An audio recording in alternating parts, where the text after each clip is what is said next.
Hi, welcome to Pull Focus Podcasts. Again, Mike Dunn here, and with me, Paul Carolan. Say hello, Paul. Hello. Hello. You alright? Yeah. Nice day out.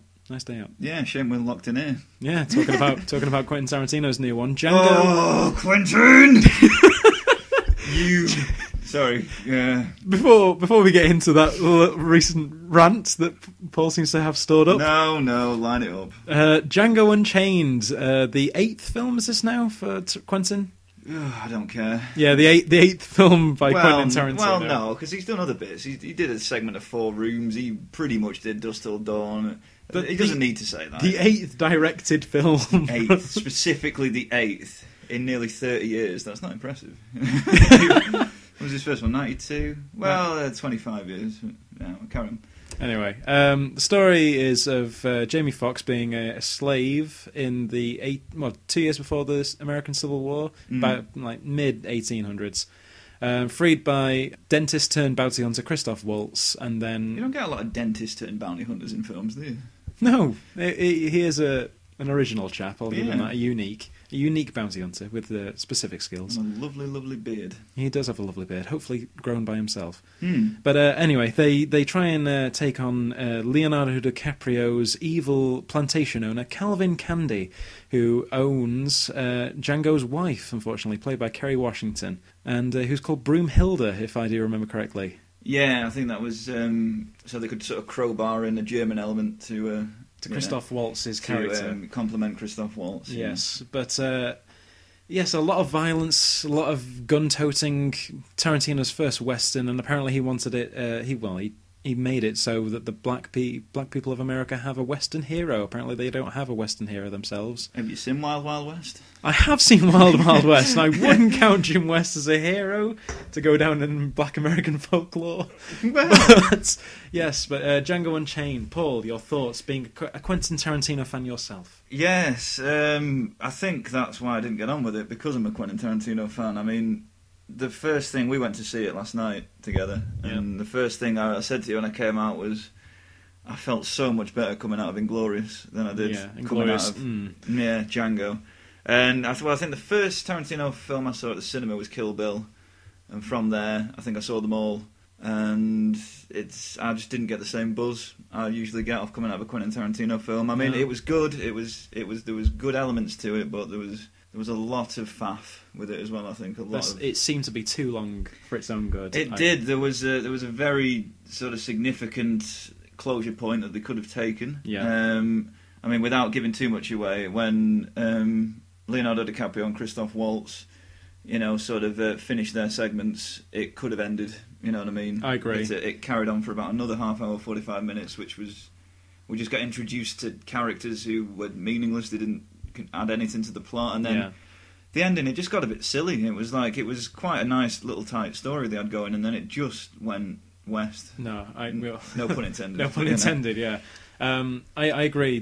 Christoph Waltz and Leonardo DiCaprio seemed to me to be the driving forces behind that film. They were the most magnetic presences on the screen. And as soon as Sam Jackson as well.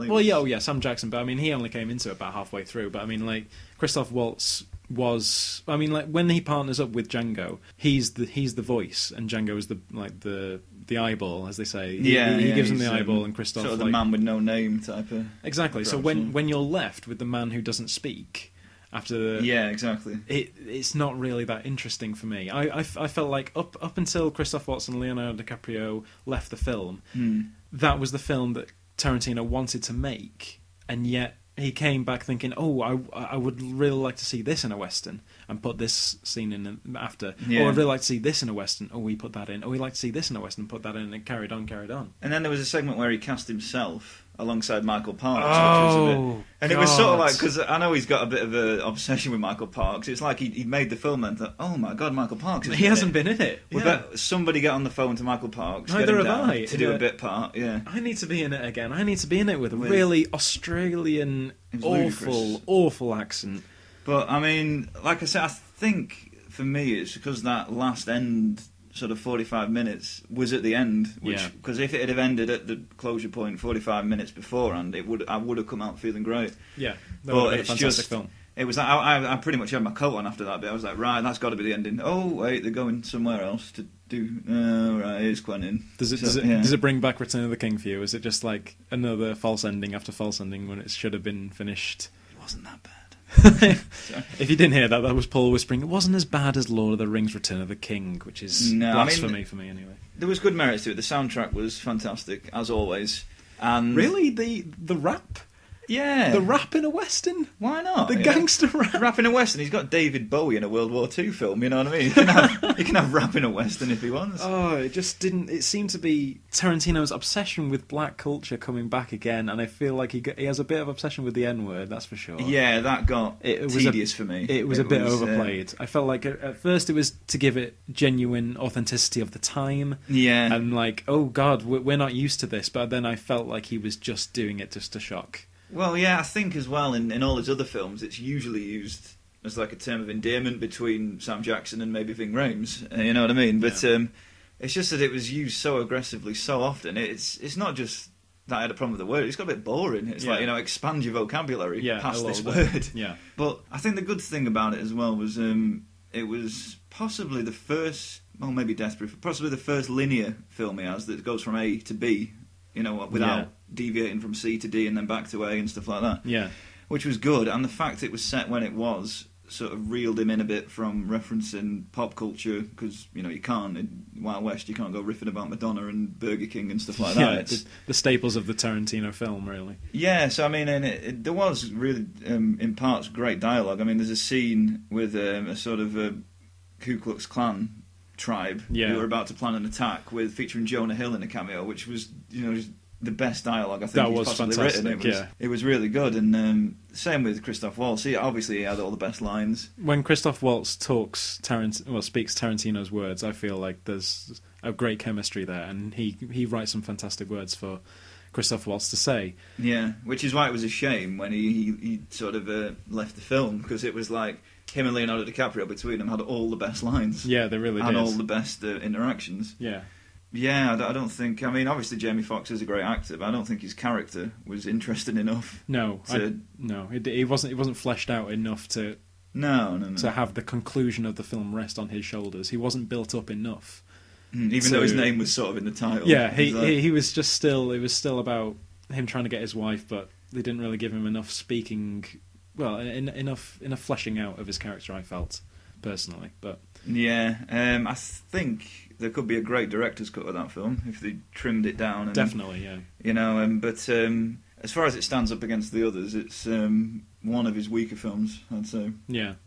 Aside from Death Proof, possibly his weakest, I'd say. Really? Yeah, well, like I said, I just didn't get the buzz or the adrenaline rush I usually get with a Tarantino film.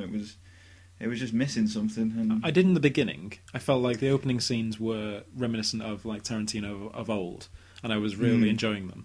And then it started slowing gradually to a pace. Yeah. And then, never really picked up again. Well, apart from this, when Leonardo DiCaprio was introduced, a bit too late for me. But I thought when he was introduced, things picked up. But I felt he could have been used a bit more in the end.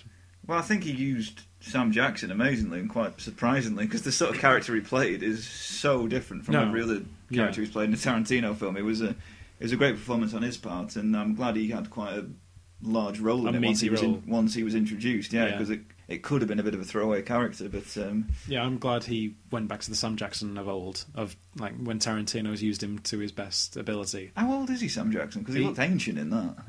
I think he's about 73, like the same age that he plays in the film. But I mean, he's still doing well for like, the characters he's playing, and still. Like, yeah, well, I mean, if they'd have made this film about 20 years ago, he'd have been playing Django, I think. Yeah, he'd definitely be playing Jamie Foxx's character. Yeah, definitely.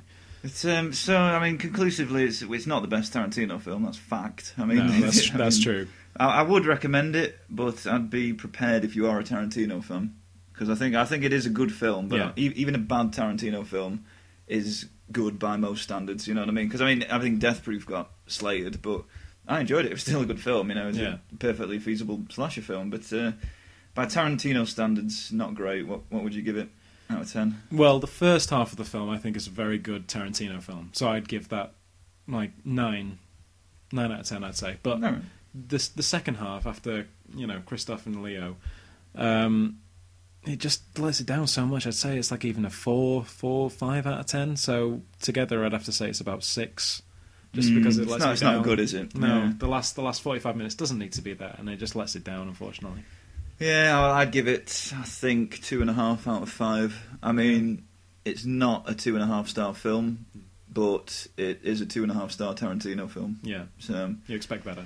You do, and like I said, I thought after Inglourious that was his return to form, so I was really excited about this new one. Yeah, but Inglourious is just so much better, I'd say. Oh, that's fair enough. Well, there are opinions. Why don't you let us know yours? Yeah, but not in a rude way. Yeah, don't shout us in the street. Like, I thought Django was actually really good. Very civilised, coherent email. That'd be great. Or postcards, cupcakes. Should we set up a Twitter account? We could, if you want to tweet us. Yeah. Don't see why not. Next podcast, we'll give the Twitter address out. Next one we will do, definitely. Don't worry about that. Okay. Well, thank you for listening to us, and hopefully we'll see you soon. Yes, take care wherever you are. Goodbye. Bye, Paul. Bye, Mike. Bye. See you. Bye.